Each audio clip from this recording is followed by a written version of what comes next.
आप सभी को नमस्कार।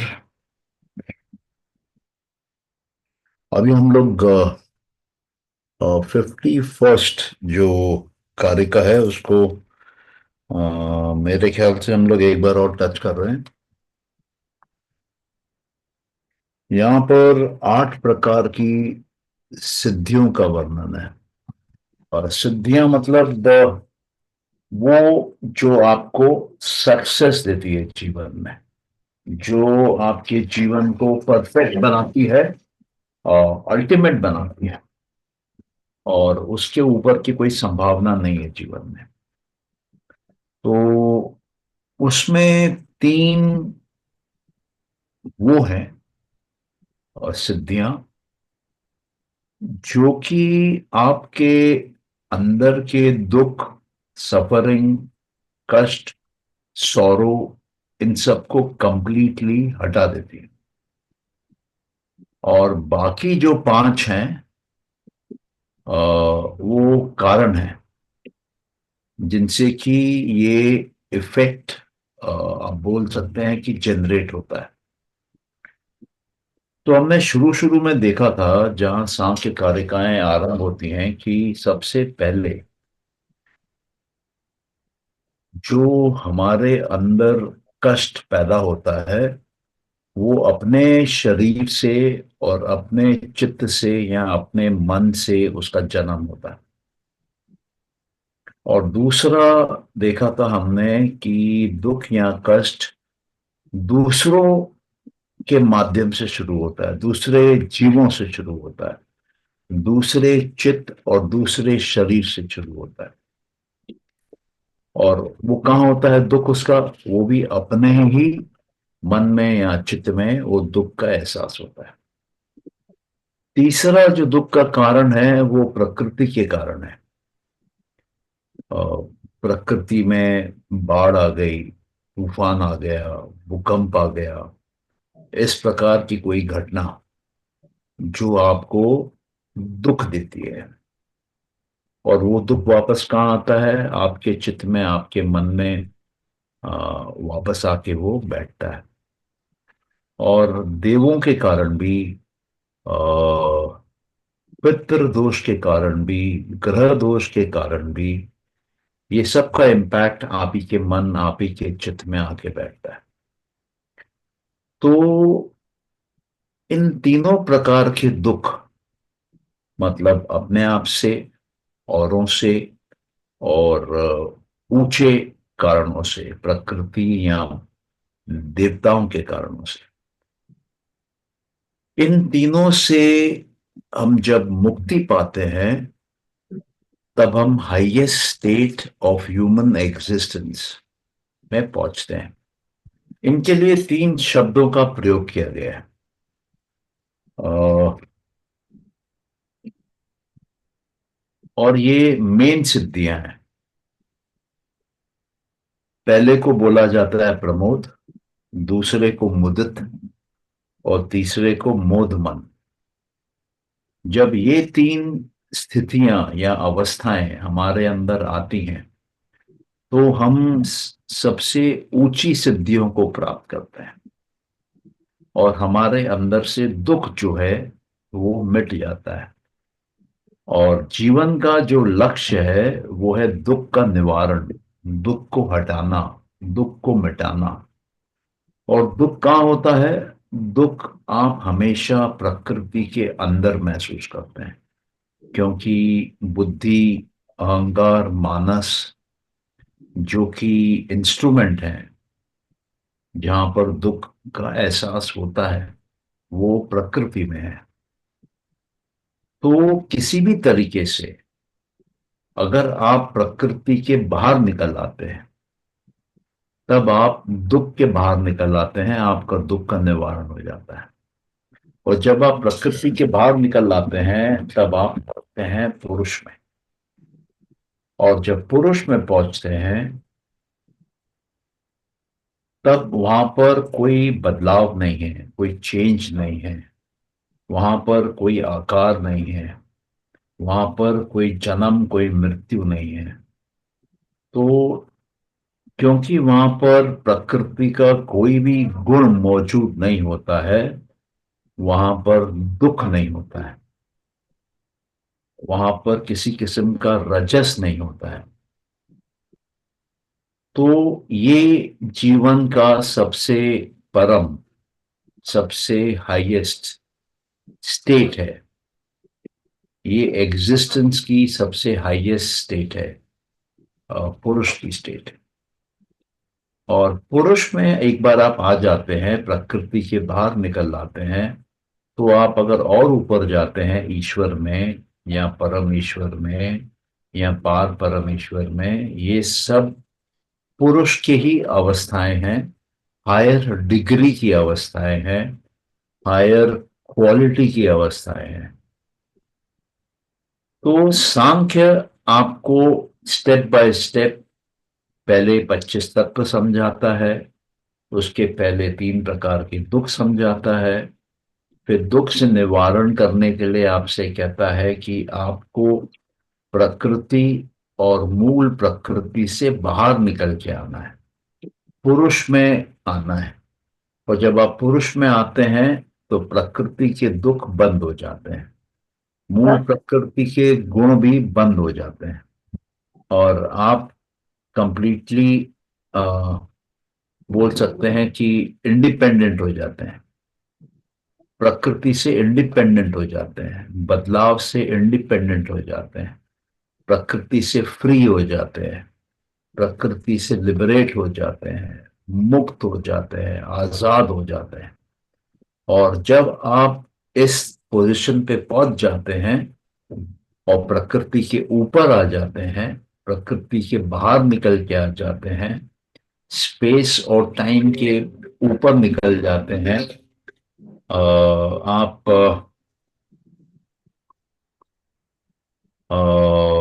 माइंड और मैटर के ऊपर निकल जाते हैं, तो वो कंडीशन पैदा होती है कि आप प्रकृति को कंट्रोल करने लगते हैं, आप गुणों को कंट्रोल करने लगते हैं, आप सत्व को, रजस को, तमस को कंट्रोल करने लगते हैं।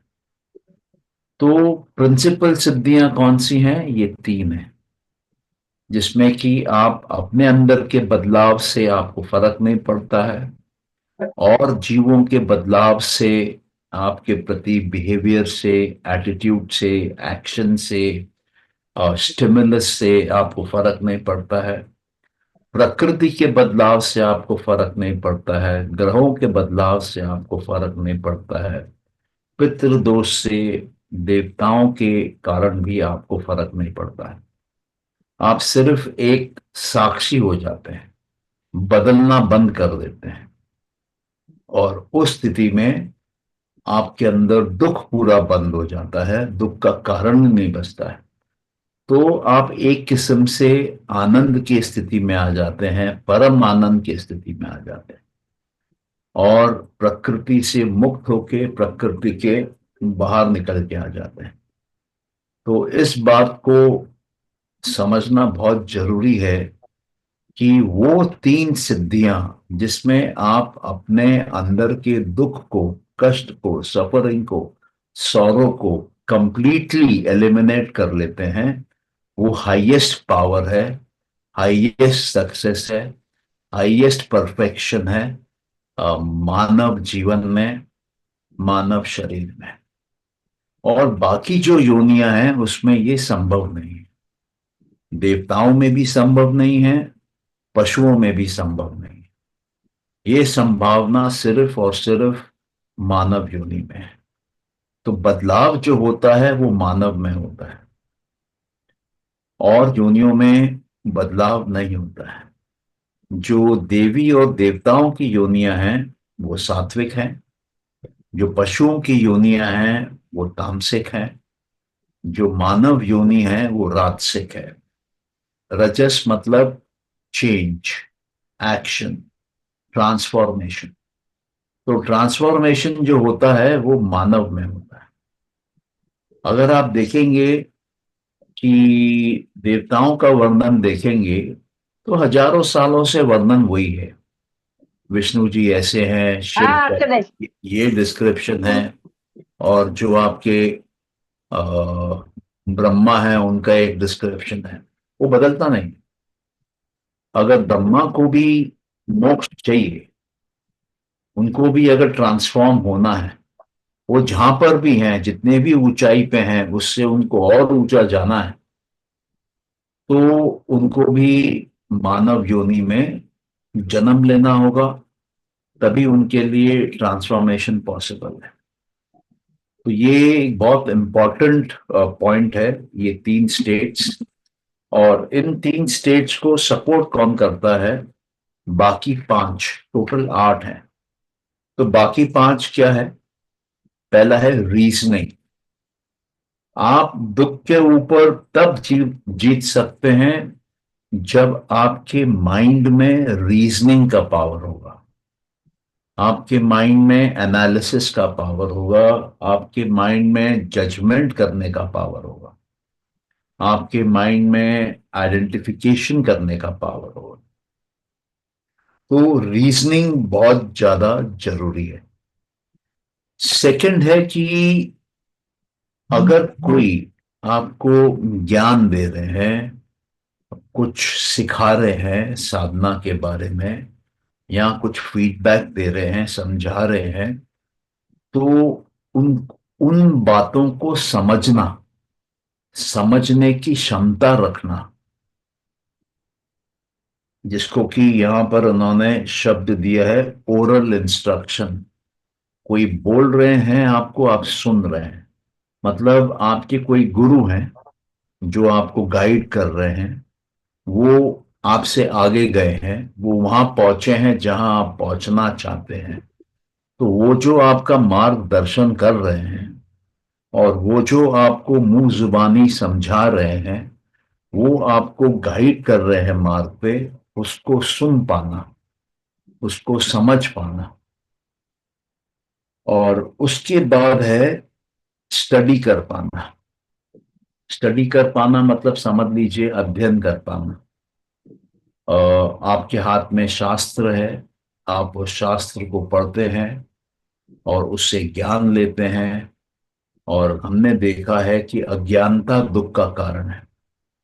और जब आप सही ज्ञान लेते हैं, जिसका कि प्रमाण है कि ये सही ज्ञान है, तब आपकी अज्ञानता घटती है, और तब आपके अंदर दुख को विथस्टैंड करने की कैपेबिलिटी, एबिलिटी, क्षमता बढ़ती है।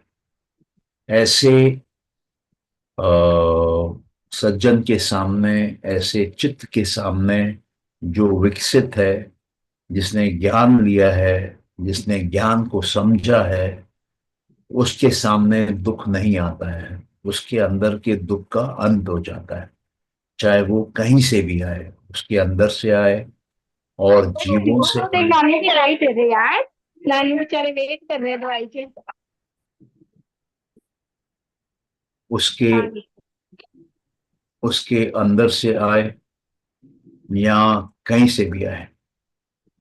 मतलब आप कुछ ऐसा समझ लीजिए कि अधिकतर एग्जाम्पल दिया जाता है कमल के फूल का।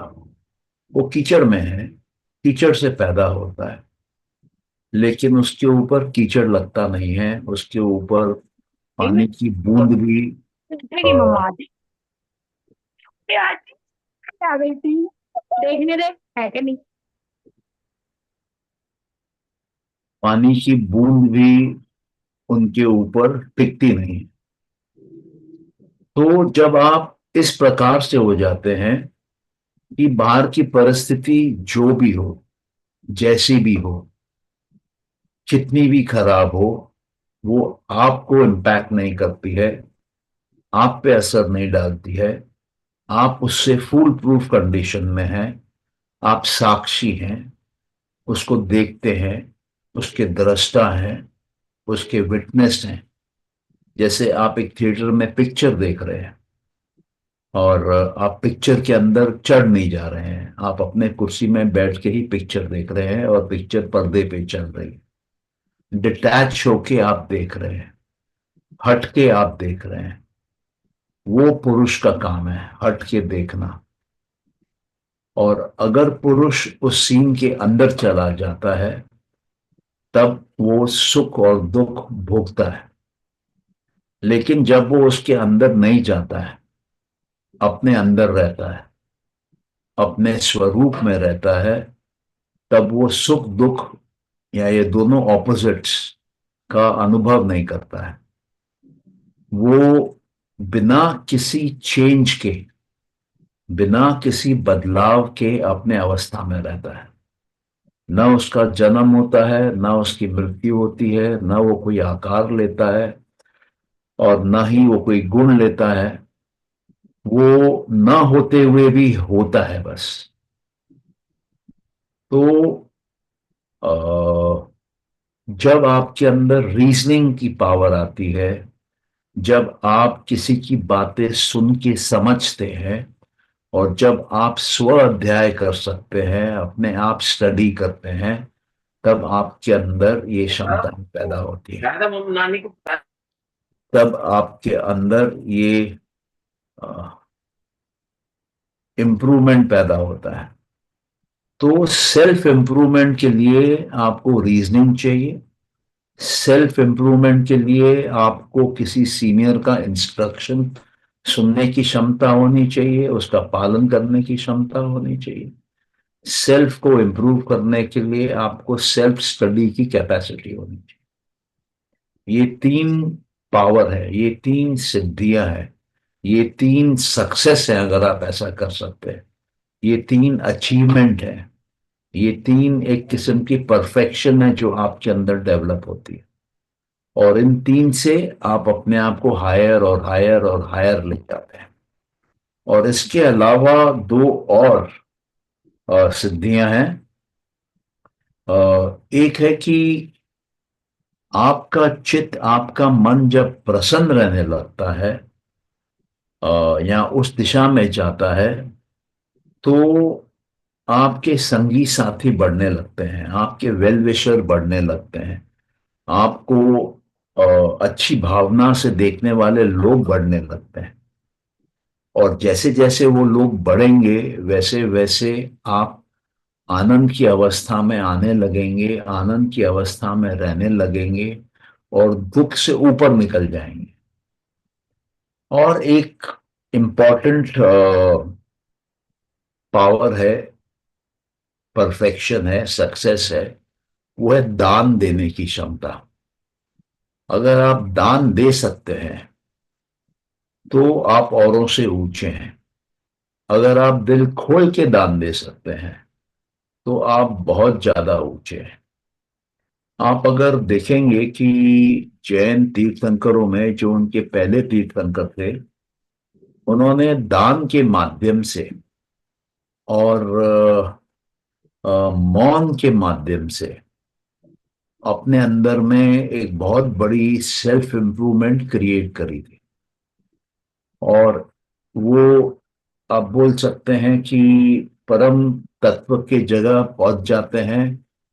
ईश्वर बोलिए, भगवान बोलिए, उस हायर स्टेट में चले जाते हैं। तो दान देना भी एक बहुत ही पॉजिटिव और हाई क्वालिटी है। हर कोई दान नहीं दे सकता है। और कुछ लोग दान देते हैं लेकिन लिमिटेड दे पाते हैं। तो जो दिल खोल के दान दे सकते हैं, वो बहुत स्पीड से ग्रो करते हैं सेल्फ इम्प्रूवमेंट में और हाई से हाई स्टेट में जल्दी पहुंच जाते हैं। तो ये 8 सिद्धियां हैं, जिसमें से 3 सिद्धियां अचीवमेंट है और बाकी 5 वहां तक पहुंचाती हैं। जो 3 अचीवमेंट है वो दुख का निवारण कराती हैं, वो प्रमोद, मुदित और मधुमन की स्थिति में ले जाती हैं। बाकी 5 वहां तक पहुंचाती हैं, उस टॉप स्थिति में पहुंचाती हैं। वो है आपके रीजनिंग की पावर, इंस्ट्रक्शन लेने की पावर और सेल्फ स्टडी करने की पावर, लोगों से अच्छे मिजाज के साथ रहने की पावर, लोगों की प्रति वेल विशर बनने की पावर, उनके तरफ से वेल विशर बनने की पावर, और दान देने की पावर। मतलब आप देखेंगे पहले तीन जो हैं वो ज्ञान से संबंधित है कि आप रीजनिंग करके सही ज्ञान उठा सकते हैं क्या, आप दूसरे की बात सुन के सही ज्ञान उठा सकते हैं क्या, आप खुद अध्ययन करके सही ज्ञान उठा सकते हैं क्या। ज्ञान से ही मोक्ष मिलता है, ज्ञान से ही ऊपर का रास्ता खुलता है। सबसे ऊंचा रास्ता ज्ञान से खुलता है। और जीवन में अंधेरा जो आता है वो अज्ञानता से आता है, अविद्या से आता है। और जब आपके अंदर आनंद पैदा होता है, आपका रिलेशन औरों के साथ बेहतर होने लगता है, तब लोग आपको चाहते हैं।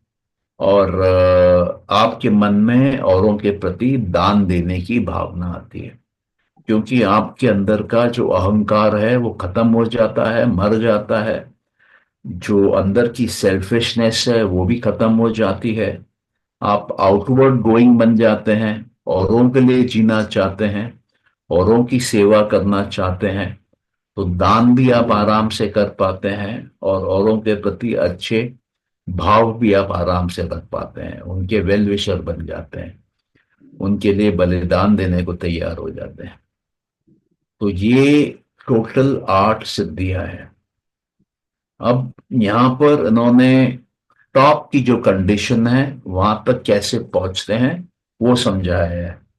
इसके बाद वो कुछ फिलोसॉफिकल बातें करेंगे, कुछ क्लैरिफिकेशंस देंगे, ताकि हमको ये पूरी की पूरी जो सांख्य की जो दर्शन है और इसमें जो अभी मिसिंग है, जो अभी तक बोला नहीं गया है, उसको वो कवर करके इस दर्शन शास्त्र को कंप्लीट करेंगे। तो जो 52nd कारिका है उसमें वो बोलते हैं कि जब तक आपके अंदर में सब्जेक्टिविटी नहीं है, तब तक आपके अंदर में ऑब्जेक्ट्स का एवोल्यूशन भी नहीं हो सकता है। मतलब जब तक बुद्धि में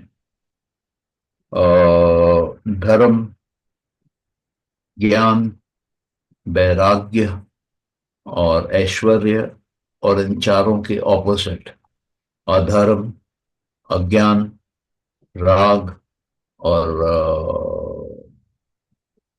आप बोल लीजिए कि सिद्धियों का शॉर्टफॉल या कमजोरियां, तो जब तक ये 8 आपके अंदर नहीं रहेंगी तब तक आपका मटेरियल वर्ल्ड नहीं बन सकता है, तब तक आपके दुनिया में मैटर नहीं आ सकता है। जब तक ये सब्जेक्टिव डिस्पोजिशंस, जब तक ये संस्कार आपके बुद्धि में नहीं है, तब तक मैटर नहीं बन सकता है। इसका मतलब ये भी हुआ कि जब तक आप में ये नहीं है तब तक आपकी दुनिया नहीं है, और अगर ये नहीं है तो आपकी दुनिया नहीं है। कैसे? अगर आपके अंदर ये सब नहीं है तो ना तो आपका चित्त होगा, और चित्त नहीं होगा मतलब ना बुद्धि बनेगी, ना अहंकार बनेगा, ना मानस बनेगा, ना इंद्रियां बनेंगी, ना तन्मात्राएं बनेंगे, ना पंचमहाभूत बनेगा। आपकी दुनिया नहीं बनेगी। आप सिर्फ आत्मा के हिसाब से रहेंगे और मोक्ष में रहेंगे, फ्री रहेंगे जगत से, ब्रह्मांड से। क्यों? क्योंकि आपके अंदर वो स्टार्टिंग वाले बीज नहीं है, आपके अंदर वो स्टार्टिंग वाले संस्कार नहीं है, आपके अंदर वो स्टार्टिंग वाले कर्मों का अकाउंट नहीं है, वो कर्म फल का अकाउंट नहीं है। तो आपका संसार नहीं बनेगा। आपकी जो स्लेट है वो क्लीन है, तो आपकी दुनिया नहीं बनेगी। जब तक आप में कुछ प्लस या माइनस नहीं है तब तक आपकी दुनिया बन नहीं सकती। अगर आपका सब कुछ आपने क्लीन कर दिया है, साफ कर दिया है, प्यूरिफाई कर दिया है, जीरो कर दिया है, तो आपकी सृष्टि नहीं बन सकती। सृष्टि उसी की बन सकती है जो जीरो नहीं है। और ये जो जीवन है ये जीरो बनने के लिए है। ये जो जीवन है ये अपने अंदर चित्त को प्योर करने के लिए है, पाक करने के लिए है, खालिस करने के लिए है, क्लीन करने के लिए है, जीरो करने के लिए है। तो जैसे जैसे आप सफाई करते हैं, आपका पहले तमस निकलता है, फिर आपका रजस निकलता है, फिर आपका सत्व निकलता है, फिर कुछ नहीं बचता है। फिर आप मोक्ष में चले जाते हैं, फ्रीडम में चले जाते हैं, लिबरेशन में चले जाते हैं, मुक्ति में चले जाते हैं। मुक्ति किससे? प्रकृति से। तो प्रकृति से मुक्ति पाने का तरीका क्या है? प्रकृति को साफ करते रहिए। जो प्रकृति आपके पास है उसको हल्का करते रहिए, उसको क्लीन करते रहिए, उसको प्यूरिफाई करते रहिए। उसके अंदर से जो कुछ भी उसमें स्टोर्ड है उसको हटाते रहिए, खाली करते रहिए। जैसे मान लीजिए आपका कबर्ड है, कबर्ड में 500 कपड़े पड़े हैं, तो वो भारी है, उसमें बहुत सामान है, उसका वजन है, वो प्रकृति में है, वो नेचर में है, वो एग्जिस्ट करता है। लेकिन आप एक एक करके अपना कपड़े निकालते रहेंगे कबर्ड में से, किसी को देते रहेंगे, आ, हटाते रहेंगे, तो एक दिन आपका कबर्ड खाली हो जाएगा।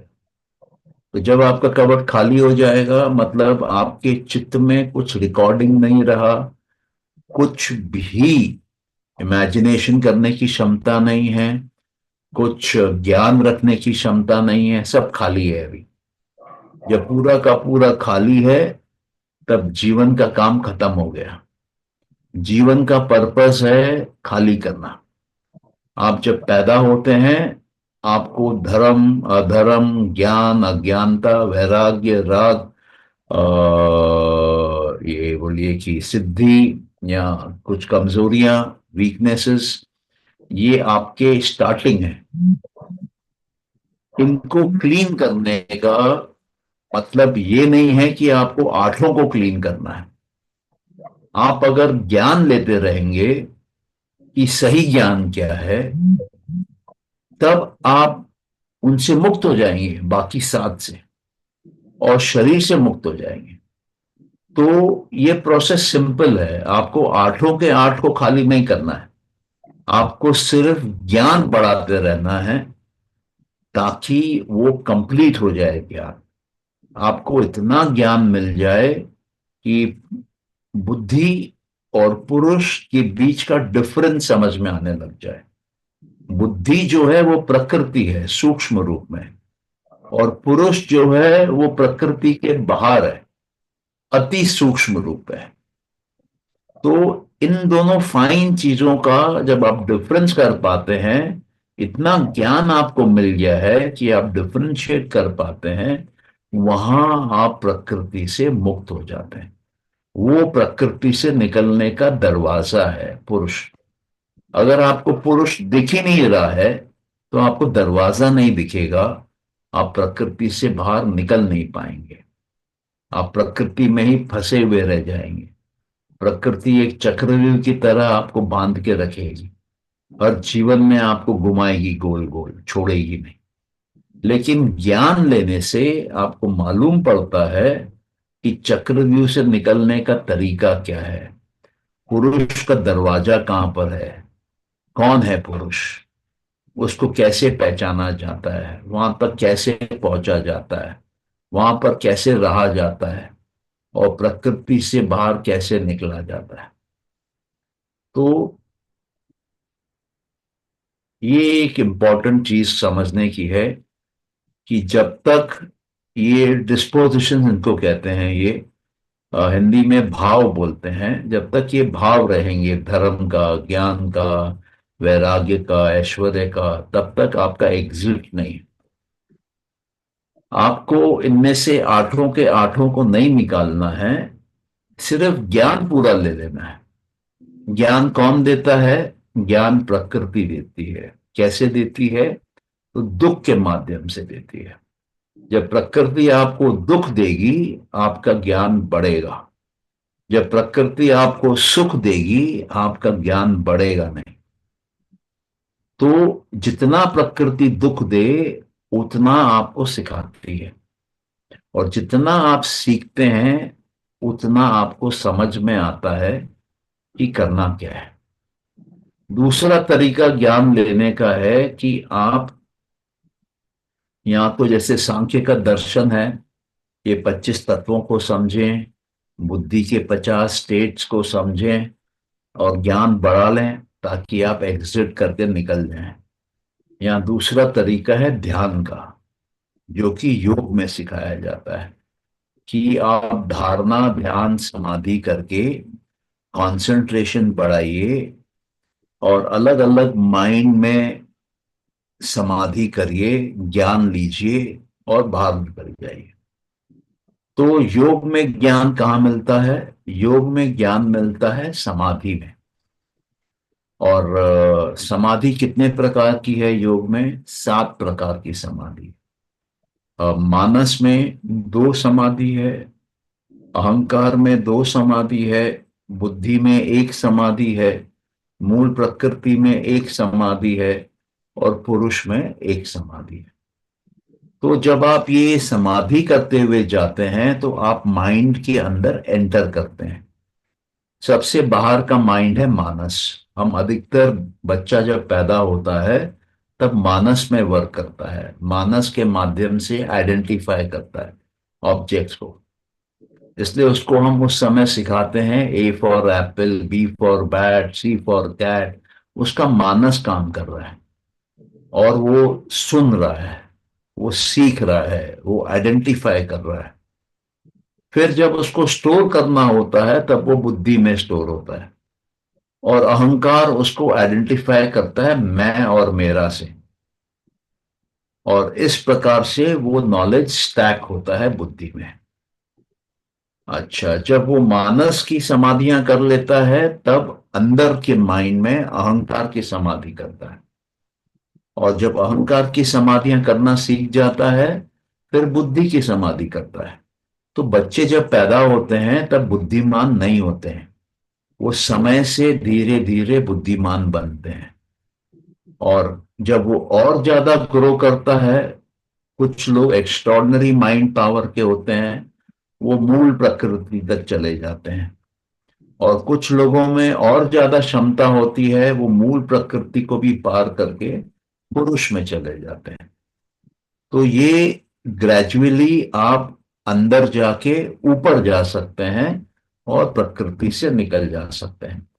तो हम लोग ये 2 टेक्निक्स देख रहे हैं, एक ध्यान वाला पुरुष तक पहुंचने के लिए, और दूसरा ज्ञान वाला, जो कि इसमें है, सांख्य में है, पुरुष तक पहुंचने के लिए। इन इन 2 में से जो भी मेथड आपको पसंद आता है, आप यूज कर सकते हैं। आप दोनों को कॉम्बिनेशन में भी यूज कर सकते हैं। मैं पर्सनली दोनों को कॉम्बिनेशन में यूज करता हूं, तो भी आपकी जर्नी फास्ट हो सकती है, और आपका स्टेट ऑफ माइंड एक अलग लेयर पे, अलग लेवल पे चला जाता है। तो ये कह रहे हैं वही बात, कि जब तक सब्जेक्टिव डिस्पोजिशंस नहीं होंगे, तब तक ऑब्जेक्टिव एवोल्यूशन तन्मात्रा का नहीं होता है। मतलब तब तक आपका शरीर बनेगा नहीं, तब तक आपकी दुनिया बनेगी नहीं। न आपका मकान बनेगा, न आपकी साइकिल बनेगी, न आपके मतलब बाहर कुछ बनेगा। तो जब तक ऑब्जेक्टिव नहीं है, तब तक सब्जेक्टिव नहीं है। जब तक सब्जेक्टिव नहीं है, तब तक ऑब्जेक्टिव नहीं है। मतलब ये मत सोचिए कि दुनिया है और आप नहीं है, और ये मत समझिए कि आप हैं, आपका मैं है और दुनिया नहीं है। दोनों एक साथ आते हैं, दोनों का जन्म एक एक साथ होता है।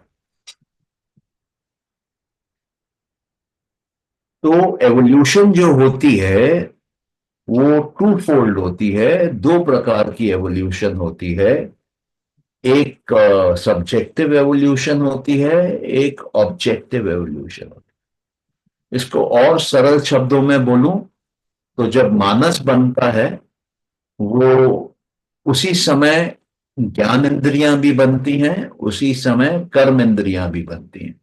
तो ये जो तीन है, ये सात्विक है, ये सब्जेक्टिव से जुड़े हुए हैं। और जो ऑब्जेक्ट से जुड़े हुए हैं, मैटर से जुड़े हुए हैं, वो है तन्मात्राएं और पंचमहाभूत। तन्मात्राएं बनेंगी तो पंचमहाभूत बनेंगे। मतलब तन्मात्राओं के बनने के बाद बाहर पृथ्वी, जल, अग्नि, वायु, आकाश, ये सब बनेगा।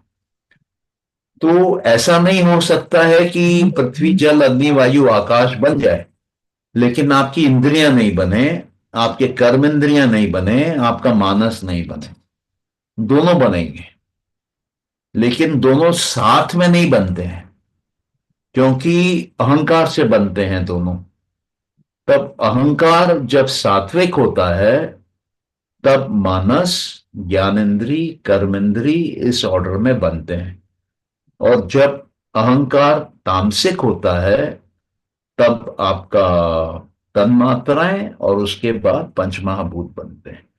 इसमें स्विचिंग होती है, लेफ्ट राइट मूवमेंट होती है। मान लीजिए राइट में अगर मूवमेंट हुई, सात्विक हुआ अहंकार, तो सात्विक चीजें बनेंगी, मानस, ज्ञानेन्द्री, कर्मेंद्री। और जब तामसिक हुआ अहंकार, तब तामसिक चीजें बनेंगी, तब मटेरियल वर्ल्ड बनेगा। कर्म, ये तन्मात्राएं और पंचमहाभूत। तो इसका मतलब क्या है? बाहर की दुनिया भी हम बना रहे हैं, अंदर की दुनिया भी हम बना रहे हैं। हमसे है, बाहर से नहीं है। वेस्ट ये सोचता है कि बाहर बना बनाया है और हम मां के कोख से बाहर की दुनिया में गिरे हैं। नहीं, ऐसा नहीं है। हम जब बाहर आते हैं मां के कोख से, तो बाहर की दुनिया हम बनाते हैं, बनी बनाई दुनिया नहीं है। इसलिए मैनिफेस्टेशन की थ्योरी ये बोलती है कि आपको जो चाहिए वो अंदर बनाइए अहंकार में, वो बाहर तन्मात्राएं और पंचमहाभूत के रूप में बाहर आपको बन के मिलेंगे। लेकिन वेस्ट इसको नहीं मानता है, तो इसलिए वो फंसे पड़े हैं। इसलिए उनके यहाँ पे बहुत ज्यादा इश्यूज हैं, और हमारे यहाँ कंपैरेटिवली वो इश्यूज नहीं है।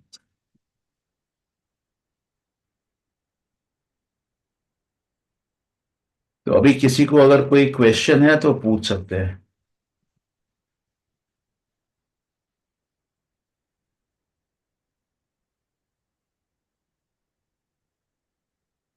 हाँ, पूछिए। सर, जो आपने बोला कि जब तक सब्जेक्टिव है तो ऑब्जेक्टिव भी होगा, और जब ऑब्जेक्टिव है then subjective will also be there. या, मतलब ये दोनों तो प्रकृति में ही है ना? हाँ, प्रकृति में। और प्रकृति से बाहर जाएंगे तो ये दोनों स्टॉप होंगे। प्रकृति के बाहर तो पुरुष ही है, हाँ। तो वहां पर तो कुछ है ही नहीं, कोई गुण नहीं है। और वहां पर कोई आकार नहीं है, वहां पर कोई समय नहीं है, वहां पर कोई बदलाव नहीं है, वहां पर कोई जन्म मृत्यु नहीं है, वहां पर कोई जीव नहीं है। ओके, वो प्योर कॉन्शियसनेस है बस। क्लियर है? हाँ सर। और एक आपने वो एग्जाम्पल दिया था जब आप सिद्धियों की बात कर रहे थे, जो लास्ट वाली थी कि the ability to donate with an open heart, तो उसमें आपने फर्स्ट तीर्थंकर का एग्जाम्पल दिया था। तो उसमें उन्होंने दो चीजें आपने बताई थी, एक दान और एक और चीज बताई थी। हाँ, मौन। मौन, ओके। अगर आप मौन रखेंगी तो आपका चित्त अपने आप शांत होने लगेगा। तो आप देखेंगे कि जो तीर्थंकर हैं, मतलब जो 24 तीर्थंकर हैं, उनमें मौन, दान और तपस्या और यम, यम मतलब अहिंसा, सत्य, अस्थेय, ब्रह्मचर्य, अपरिग्रह, इन सब की मान्यता है, बहुत मान्यता है। और साधना जो है, योग की साधना और जैन धर्म में जो साधना है, उसमें कुछ चीजें कॉमन है, हम्म बिल्कुल एब्सोल्युटली सेम है। हम्म स्पेशली जो स्टार्टिंग के यम जो मैं बोल रहा हूं आपको, उनको लेकर। और वो लोग भी तपस्या पे बहुत इम्पोर्टेंस देते हैं, स्वाध्याय पे इम्पोर्टेंस देते हैं, सफाई पे इम्पोर्टेंस देते हैं, संतोष पे इम्पोर्टेंस देते हैं। तो ब्रॉडली स्पीकिंग ह्यूमन बॉडी एक मशीन है, एक मैकेनिज्म है, एक प्रोसेस है।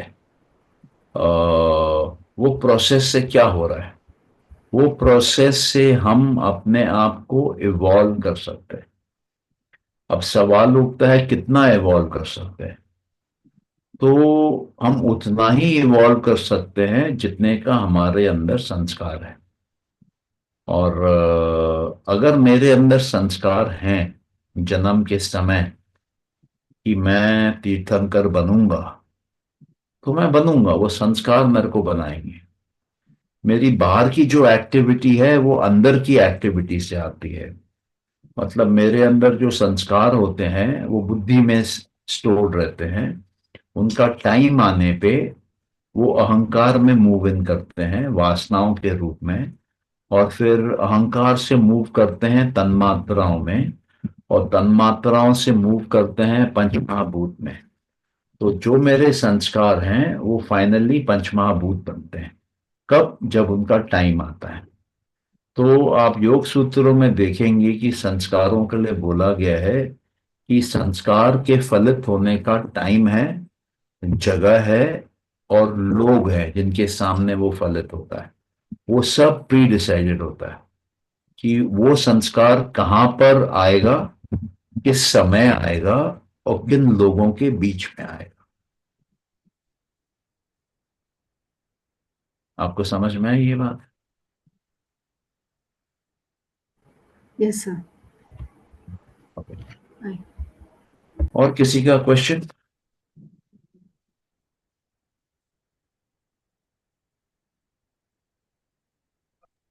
ठीक है, तो अगला वाला जो है वो भी कर लेते हैं। सर एक बार सर एक बार।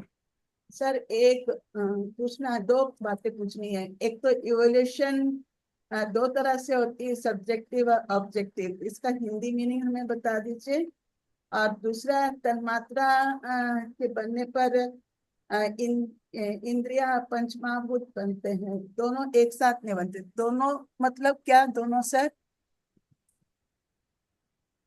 नहीं, मेरे को थोड़ा समझने में दिक्कत हुआ कि आप क्या जानना चाहती हैं, बट जो मैं समझाऊं मैं बोलता हूँ। जी सर। एवोल्यूशन मतलब मैनिफेस्टेशन, प्रोडक्शन, डेवलपमेंट। तो आप देखेंगे कि जब पुरुष प्रकृति को देखता है, उसके करीब आता है, तो पहला उपज, पहला पहला प्रोड्यूस, पहला एवोल्यूशन बुद्धि है। इनफैक्ट बुद्धि के पहले भी हम महत बोलते हैं। अच्छा, अब इसके बाद क्या बनता है? इसके बाद बनता है अहंकार। और अहंकार के बाद क्या बनता है? अहंकार के बाद कई चीजें बनती हैं। अहंकार के बाद जब अहंकार सात्विक होता है, तब वो मानस बनाता है, 5 ज्ञान इंद्रियां बनाता है, 5 कर्म इंद्रियां बनाता है। इतना ही बनाता है जब सात्विक होता है। जब वो तामसिक होता है, वो मतलब प्रकृति वहां पर उस समय उसका तामसिक गुण स्ट्रांग हो जाता है, उस समय वो 5 तन मात्राएं बनाता है। और 5 तन्मात्राएं जो हैं वो सूक्ष्म वस्तुओं के समान है, वो सूक्ष्म मैटर के समान है। तो ये सूक्ष्म मैटर जो है, ये वहां रुकता नहीं है, ये आगे और बच्चे पैदा करता है। ये पंच महाभूत बनाता है। मतलब पृथ्वी, जल, अग्नि, वायु, आकाश। उसके आगे कुछ नहीं बनता है, क्योंकि पृथ्वी के आगे कुछ नहीं बनता है, जल के आगे कुछ नहीं बनता है, आपके अग्नि के आगे कुछ नहीं बनता है, वायु के आगे कुछ नहीं बनता है, आकाश के आगे कुछ नहीं बनता है, रुक जाता है वहां। उसी प्रकार पांच कर्म इंद्रियां हैं, उसके बाद कुछ नहीं बनता है। पांच ज्ञान इंद्रियां हैं, उसके बाद भी कुछ नहीं बनता है। मानस के बाद भी कुछ नहीं बनता है, उसके पहले बनता रहता है। बुद्धि बनती है और बुद्धि बनाती है अहंकार को। अहंकार बनता है और अहंकार बनाता है मानस, ज्ञानेन्द्रीय, कर्मेंद्रीय, तन्मात्राओं। तन्मात्राएं बनती हैं, तन्मात्राएं बनाती हैं पंच महाभूतों। तो सात तत्व ऐसे हैं जो बनते हैं और बनाते हैं, जैसे बुद्धि, अहंकार और पांच तन्मात्राएं, ये पैदा भी होती हैं और पैदा करती भी है। लेकिन बाकी जो 16 हैं, पांच महाभूत, पांच कर्मेंद्रियां, पांच ज्ञानेन्द्रियां और मानस, ये आगे कुछ नहीं बनाती हैं। सृष्टि यहां आके रुक जाती है, सृष्टि इसके आगे नहीं जा सकती है। अब क्योंकि ये डेड एंड है सृष्टि का, तो इसका मतलब क्या है? मान लीजिए मैं एक सड़क में घुसा हूं अंदर और सड़क आगे बंद हो गई है, तो मैं आगे तो नहीं जा सकता हूं, लेकिन मैं पीछे तो आ ही सकता हूं। तो मैं गाड़ी घुमा के पीछे आता हूं। तो योगी क्या करता है, जब देखता है कि आगे जाने का रास्ता बंद है, वो घूम के पीछे आता है। वो पंचमहाभूत से तन्मात्रा को देखता है, तन्मात्रा से अहंकार को देखता है, अहंकार से बुद्धि को देखता है, बुद्धि से मूल प्रकृति को देखता है, और फिर पुरुष को देखता है और पुरुष में एंट्री कर लेता है। तो ये रिवर्स जर्नी जो है, ये कौन करता है? योगी करता है। कैसे करता है? ध्यान के माध्यम से करता है। वो जब ध्यान लगाता है तब एंटर करता है। तो ध्यान टूल है योग का। कंसंट्रेशन के पावर से हम माइंड्स के अंदर अंदर अंदर अंदर जाते हैं, जब तक कि हम फाइनल पहुंच जाते हैं जहां से सृष्टि का निर्माण होता है। हम वहां तक पहुंच जाते हैं, हम पुरुष और मूल प्रकृति के दरवाजे तक चले जाते हैं। और अगर हम मूल प्रकृति में रह गए तो उसको प्रकृति लय की अवस्था बोलते हैं। हम प्रकृति में लय कर गए, प्रकृति में मर्ज कर गए, प्रकृति के साथ एक हो गए। हमको मोक्ष नहीं मिला, लेकिन हमको शांति मिली। तभी आप सुनते होंगे कि जब किसी का देहांत होता है, हम लोग बोलते हैं ओम शांति। ओम शांति का मतलब होता है कि वो मानस, अहंकार, बुद्धि, ये ओम है, और मूल प्रकृति शांति है। तो हम ये नहीं बोल सकते कि उसको मोक्ष मिल जाए, क्योंकि जब उसको ज्ञान मिलेगा तभी उसको मोक्ष मिलेगा। तो हम ये एक किस्म से प्रार्थना करते हैं कि हे ईश्वर, इसको शांति दे दे। मूल प्रकृति शांति की जगह है। क्यों? क्योंकि वहां पे तीनों गुण समान है। वो सात्विक भी नहीं है, वो राजसिक भी नहीं है, वो तामसिक भी नहीं है। तीनों गुण एक बराबर है। वहां पर स्टेबिलिटी है, वहां पर साइलेंस है, वहां पर बोलिए कि नॉन एक्शन टाइप का है। और मूल प्रकृति को हम देख भी नहीं पाते हैं। सात्विक प्रकृति हम देखते हैं, हमारी बुद्धि सात्विक है। राजसिक प्रकृति हम देखते हैं, हमारा जो अहंकार है वो राजसिक है। तामसिक प्रकृति हम देखते हैं, हमारा जो मानस है वो तामसिक है। तो ये तीन प्रकृति के स्टेट हम देखते हैं, सात्विक, राजसिक, तामसिक। लेकिन जहां पे तीनों समान हो जाते हैं, तीनों गुण बराबर हो जाते हैं, डिफरेंशिएट नहीं कर पाते हैं, तो वहां पे फिजिकल फॉर्म भी चला जाता है। वो मूल प्रकृति इनविजिबल हो जाती है। उससे प्रकृति बन रही है लेकिन उसको हम देख नहीं पा रहे। तो कौन देख पाता है? योगी देख पाता है। क्यों? क्योंकि योगी अपनी साधना के कारण, कंसंट्रेशन की एबिलिटी के कारण सुपर फाइन चीजों को भी देख लेता है। तो जो मूल प्रकृति की सुपर फाइननेस है उसको वो देख लेता है, लेकिन एक ऑर्डिनरी आदमी देख नहीं पाता है। तो ऑर्डिनरी आदमी को मालूम ही नहीं होता है कि मूल प्रकृति है। वो कोई बताएगा उसको और वो लॉजिकली डिड्यूस करेगा, तब उसको समझ में आएगा कि है। तो हम हमारे धार्मिक भाषा में इसको आदि शक्ति बोलते हैं, इसको महाकाली बोलते हैं। और इसलिए बोलते हैं कि महाकाली से ब्रह्मा आया, विष्णु आया, महेश आया। तो ये देवता है। देवता मतलब ये सात्विक प्रकृति में रहने वाले हैं। इनको शरीर नहीं है, लेकिन ये हैं प्रकृति में। ये विदेही हैं, बिना देह के हैं। जिनको देह है वो मनुष्य हैं, और जिनको बहुत तमस के साथ देह है वो पशु हैं। तो इस तरीके से प्रकृति को देखा जाता है। ये मत समझिए कि देवता प्रकृति के बाहर हैं, देवता नहीं है, वो भी फंसे पड़े हैं।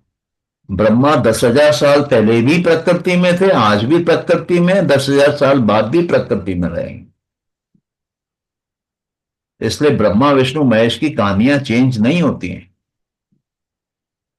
इंसानों की कहानियां चेंज होती हैं। जैसे मोदी बोलता है पहले मैं तो चाय वाला था, ब्रह्मा जी नहीं बोल सकते कि पहले मैं चाय वाला था।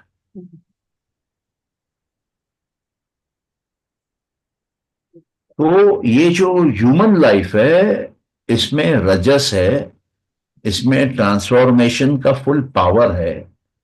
और इसको मतलब इस योनि में आपको बदलने का पूरा स्कोप है। आप बंदर से हनुमान बन सकते हैं इस योनि में, दूसरे योनियों में नहीं बन सकते हैं। अच्छा, अब अगर कोई बोले कि मैं अपने दम पे बन जाऊंगा, नहीं बन सकते। वो बोले मैं अपने अहंकार के दम पे बन जाऊंगा, अहंकार भी तभी करेगा जब बुद्धि उसको बोलेगी करने। तो सब लिखा हुआ है, सब कॉज एंड इफेक्ट में है। हम शायद इसमें, हाँ, हम लोग ने पहले किया है सत्कार्यवाद। सत्कार्यवाद मतलब, सत मतलब एग्जिस्टेंस। आज की जो एग्जिस्टेंस है इसी में कल है, इसी में कल का रिजल्ट है। ऐसा नहीं है कि आज और कल में गैप है। दोनों सीक्वेंस में है, दोनों जुड़े हुए हैं, दोनों का संबंध है। ऐसे नहीं है कि मैं रात में सोऊंगा, सवेरे उठूंगा, मेरा चेहरा कुछ और होगा। रात पे सोते वक्त कारण बनेगा कल सवेरे के चेहरे का। ब्रेक नहीं है बीच में, कंटिन्यूएशन है। इस तरीके से सांख्य मानता है। लेकिन आप इसकी और गहराई में जाएंगे तो फिर अपने और एक हायर लेवल की डिस्कशन कर सकते हैं। बट ब्रॉडली अभी जिस लेवल पे आप हैं इतना ही समझिए कि सब्जेक्ट और ऑब्जेक्ट दोनों जुड़े हुए हैं, और पर्पस ह्यूमन लाइफ का है दुख का निवारण करना। और दुख का निवारण करना मतलब ज्ञान लेना। जितना आपका ज्ञान बढ़ेगा उतना आप पार है। आपके मटेरियल पोजेशन से कुछ होने वाला नहीं है, आपके पावर से कुछ होने वाला नहीं है, और आपके धार्मिक होने से भी कुछ होने वाला नहीं, आपके सन्यासी होने से भी कुछ होने वाला नहीं। जिसको ज्ञान है वो निकल जाएगा, जिसको ज्ञान नहीं है वो फंस जाएगा।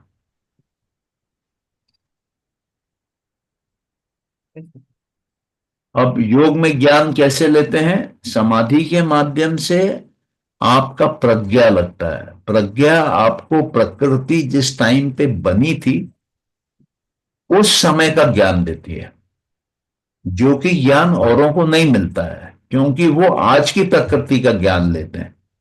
लेकिन स्टार्टिंग में प्रकृति सात्विक थी, उसके बाद राजसिक बनी, उसके बाद तामसिक बनी।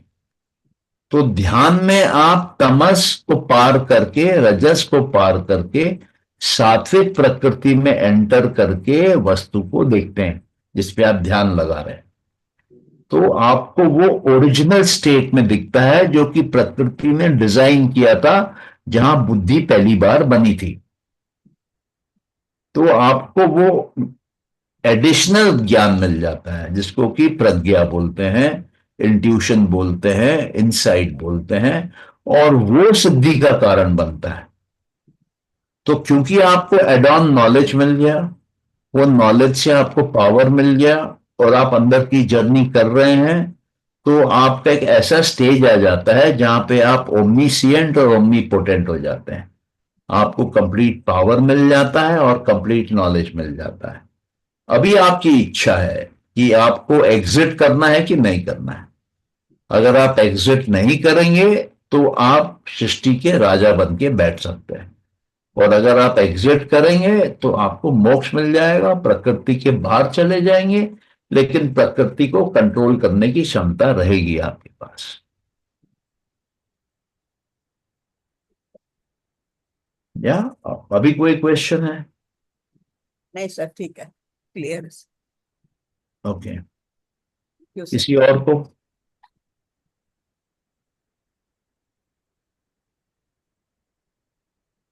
तो फिर क्लोज करें।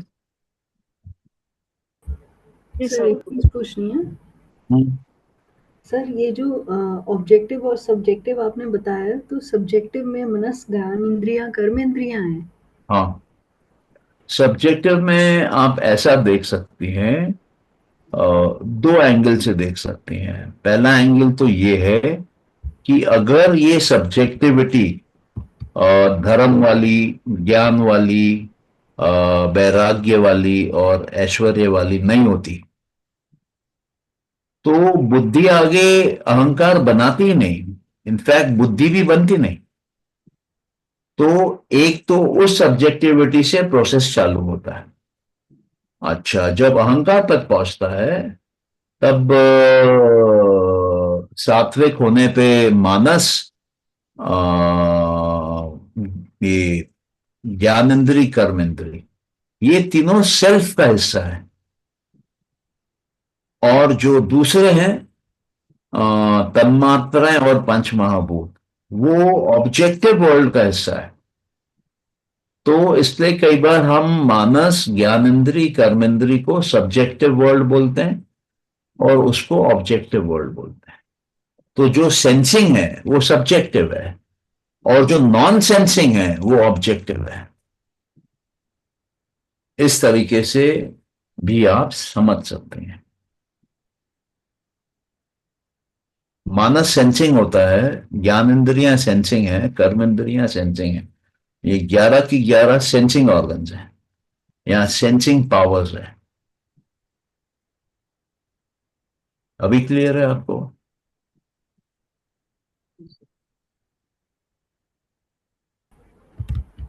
हाँ सर, हाँ, सब्जेक्टिव ये भी तो आपने बताया ना कि जो हमारे संस्कार हैं हम्म, उनसे भी तो, उनकी वजह से, मेनली तो उनकी वजह से क्रिएशन हो रही है ना। हाँ, अगर अगर संस्कार नहीं होंगे तो क्रिएशन की जरूरत क्या है? अच्छा, वो उसमें आ गए, धर्म में अधर्म हाँ हाँ वगैरह। अच्छा, हाँ ओके ओके, ठीक हाँ, है, ठीक है। क्योंकि संस्कार हैं पिछले जन्मों के, जो नए जन्म से स्टार्ट होते हैं वापस। इसलिए लाइफ चल रही है ना। लाइफ क्या है? लाइफ संस्कारों की मैनेजमेंट है, लाइफ संस्कारों का सीक्वेंस है। अगर आप संस्कारों को करेंगे आपकी लाइफ चेंज हो जाएगी। हम्म, जैसे मेरा एक वीडियो कुछ दिन पहले, महीना भर पहले निकला था, उसका मेरे ख्याल से 1,05,000 सम व्यूज हुआ है, ज्यादा भी हो सकता है। तो उसमें मतलब दिन भर रात भर फोन चालू था और व्हाट्सएप। तो फिर मैंने एक रिकॉर्डिंग कर ली, व्हाट्सएप पे लोगों को बोलता था कि आप अपने संस्कारों को देखो, जो भी आपके अंदर नेगेटिव है thoughts, negative emotions, negative feelings, negative memories, उन सबको एक पेपर पे लिखो, प्लेन पेपर पे लिखो, और अपने आप को बोलो कि ये मेरे नेगेटिव संस्कार जो हैं वो बाहर मैंने पेपर पे डाल दिए हैं, अंदर से निकाल दिए। और फिर उसको आग लगा दो पेपर को, और पेपर को आग लगा के अपने आप को बोलो कि मेरे जितने भी अनवांटेड संस्कार थे, नेगेटिव संस्कार थे, उनको मैंने आग लगा दी है, वो खत्म होगा।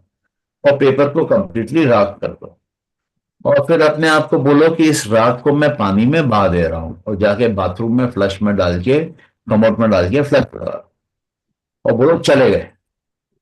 तो कई लोगों को इमिजिएटली लाइट फील हो जाता है, कईयों को, ह्यूज परसेंटेज।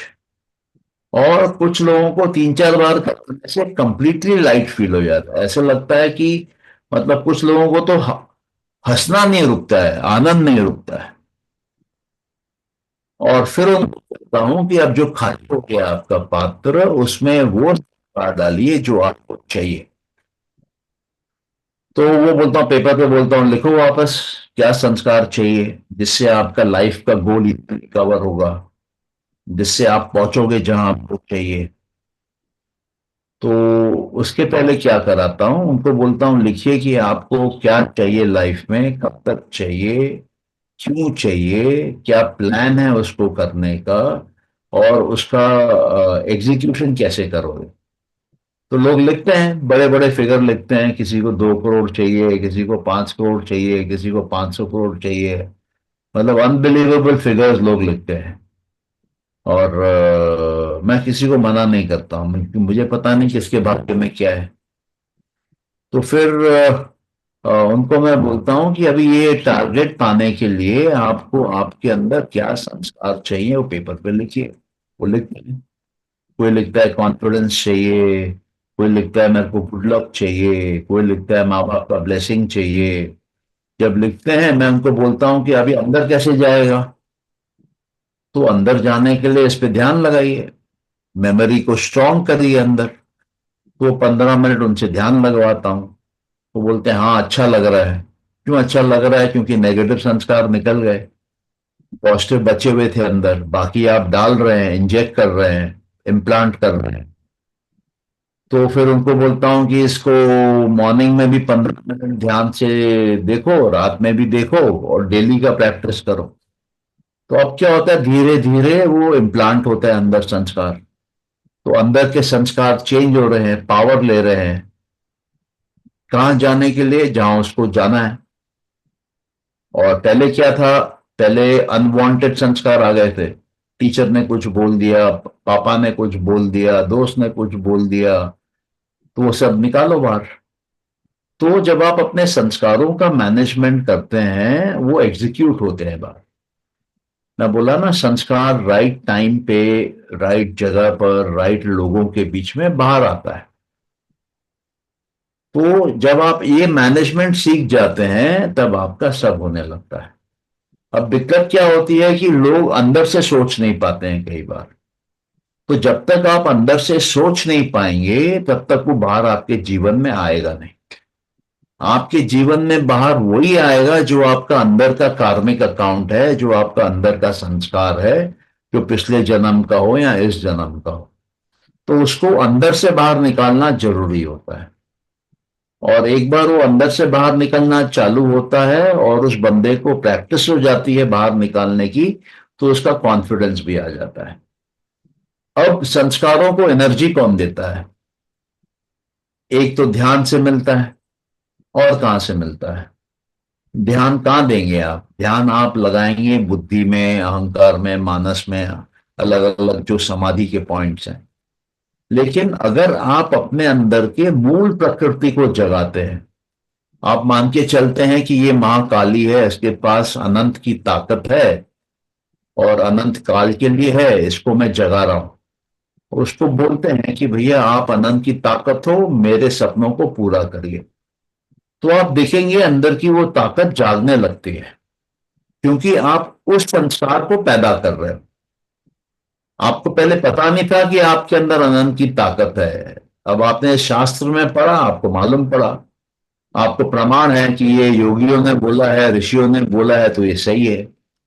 लेकिन मेरे को नहीं मालूम। अच्छा, अब मेरे को मालूम पड़ा तो उसको मैं जगाता हूं। आप उस पर ध्यान लगाइए, उसकी प्रार्थना करिए, उसकी उपासना करिए, उसकी वंदना करिए, वो ताकत जागेगी। वो आपके संस्कारों को आगे बढ़ाएगी। बहुत बार तो आपको मालूम भी नहीं पड़ेगा कि कैसे जीवन चलता है। ऑटो मोड में चमत्कारी तौर पे वो परिस्थितियां पैदा करती रहेगी, वो ताकत, और जिंदगी चलाती रहेगी आपकी। तो ये बहुत गहरी साइंस है, इसको किसी को आप एक बार में समझा नहीं सकते। और ये वही समझ सकता है जो उसको उतारता है अपने जीवन में, और प्रैक्टिस करता है, अभ्यास करता है उसको।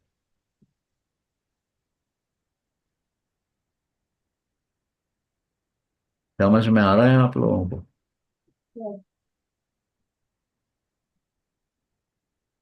Yes sir. ओके।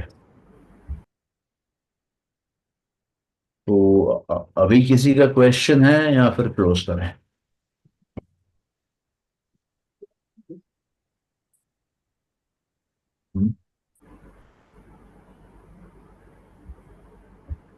क्लोज करते हैं? हाँ सर।